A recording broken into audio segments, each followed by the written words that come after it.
o último sinal que faltava acontecer antes da volta de Jesus. Deus diz que a humanidade vive atualmente nos momentos finais, nos últimos dias, na derradeira dispensação e no último período da história. A Bíblia também aborda a vinda do Anticristo à Terra e o seu iminente domínio sobre todas as nações. A Bíblia diz: "E então será revelado o iníquo, a quem o Senhor destruirá com o sopro da sua boca e aniquilará com o esplendor de sua vinda. Aquele cuja vinda é de acordo com a operação de Satanás, com todo o poder, sinais e maravilhas de mentira e com todo o engano de injustiça para aqueles que perecem porque não receberam o amor da verdade para serem salvos." Isso está registrado em 2 Tessalonicenses, capítulo 2, versículo 8 a 10. A Bíblia também nos adverte em 2 Tessalonicenses, capítulo 2, versículo 3 e 4. "Ninguém, de maneira alguma, vos engane, porque não será assim sem que antes venha a apostasia e seja revelado o homem do pecado, o filho da perdição, aquele que se opõe e se levanta contra tudo que se chama Deus, ou é objeto de adoração, de modo que se assentará no santuário de Deus, apresentando-se como Deus." A Escritura nos mostrará que o Anticristo terá poderes sobrenaturais, como é evidenciado no Apocalipse capítulo 13, onde é descrito que ele trará fogo do céu e realizará inúmeros milagres que fascinarão as multidões. Assim, ele se apresentará como o salvador dessas pessoas e travará uma batalha contra o povo de Deus. O mundo então celebrará a morte dos que renunciaram à sua fé em Cristo. No entanto, quando parecer que o Anticristo prevaleceu e derrotou o povo de Deus, Jesus aparecerá nos céus em sua glória e poder, dominando toda a terra. Nesse momento, Satanás será derrotado e lançado no inferno, juntamente com o Anticristo e o falso profeta. Tudo que obstrui o nosso caminho para a salvação é uma ferramenta de Satanás. Embora não tenhamos base o suficiente para identificar o Anticristo como uma figura histórica, podemos identificá-lo como um conjunto de ideias com a intenção de minar a fé em Jesus Cristo, com o propósito de subverter ou enfraquecer o reino de Deus. Mais de 2000 anos se passaram desde a palavra de Jesus, mas ainda não testemunhamos o retorno do Senhor. O que ainda precisa acontecer? É sobre isso que quero falar nesse vídeo. Vamos descobrir qual é o último sinal que deve ocorrer antes da volta de Jesus, de acordo com a Bíblia. Jesus prometeu aos seus discípulos que ele voltaria. A Bíblia nos diz, em João capítulo 14, versículos 1 a 3, "Não se turbe o vosso coração. Credes em Deus, crede também em mim. Na casa de meu Pai há muitas moradas. Se não fosse assim, eu vou-lo teria dito. Vou preparar-vos lugar. E se eu for e vos preparar lugar, virei outra vez e vos receberei para mim mesmo, para que onde eu estiver, estejais vós também."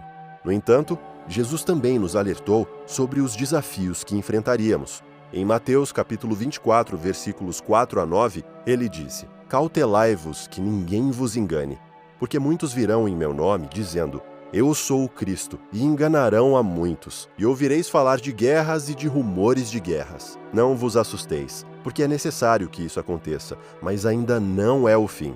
Portanto, se levantará nação contra nação e reino contra reino, e haverá fomes, pestes e terremotos em vários lugares. Mas todas essas coisas são apenas o começo das dores. Então vos entregarão para serdes atormentados, e matar-vos-ão, e sereis odiados de todas as nações por causa do meu nome." Jesus queria assegurar que seus discípulos entendessem o que ocorreria no mundo antes de sua volta. Segundo ele, o primeiro sinal seria o surgimento de guerras e conflitos entre nações. Se olharmos atentamente para a história, veremos que isso já aconteceu. Contudo, o ponto crucial está no versículo 9 de Mateus 24. Onde o Senhor declarou que os cristãos seriam perseguidos, mortos e odiados por todas as nações devido ao seu nome. Nós, cristãos, somos frequentemente alvo de ódio por parte daqueles que têm opiniões diferentes. Somos acusados de intolerantes, homofóbicos e preconceituosos, sendo julgados por uma sociedade frequentemente influenciada pelo maligno e que não respeita a palavra do Senhor. Em Mateus capítulo 24, versículo 10 a 12, Jesus continuou a explicar os eventos que ocorreriam. Nesse tempo, muitos serão escandalizados e trairão uns aos outros, e se odiarão mutuamente. E surgirão muitos falsos profetas e enganarão a muitos. E por se multiplicar a iniquidade, o amor de muitos esfriará. Muitos ficarão escandalizados e abandonarão sua fé. Aqueles que afirmavam amar a Cristo mostrarão que tinham um compromisso genuíno com Ele. Em tempos difíceis, ficará evidente que muitos não compreendiam o verdadeiro amor cristão. As pessoas trairão umas às outras para garantir sua própria segurança, revelando informações sobre os outros. Elas se odiarão. Isso não se aplica aos verdadeiros cristãos, mas àqueles que apenas professam ser seguidores de Cristo, mas não são de coração. Lucas acrescenta que até mesmo parentes e amigos trairão os cristãos. O ódio pelo cristianismo será tão profundo que superará os laços familiares e afetos naturais. Então, o que ainda falta para a segunda vinda de Cristo? Já vivenciamos guerras, vimos cristãos morrerem por sua fé e testemunhamos a disseminação de falsos profetas enganando multidões. Qual é a resposta? Ela pode ser encontrada em Mateus, capítulo 24, versículo 14. E este evangelho do reino será pregado em todo o mundo, para testemunho a todas as nações. E então virá o fim. O fim dos tempos não chegará imediatamente após guerras e terremotos.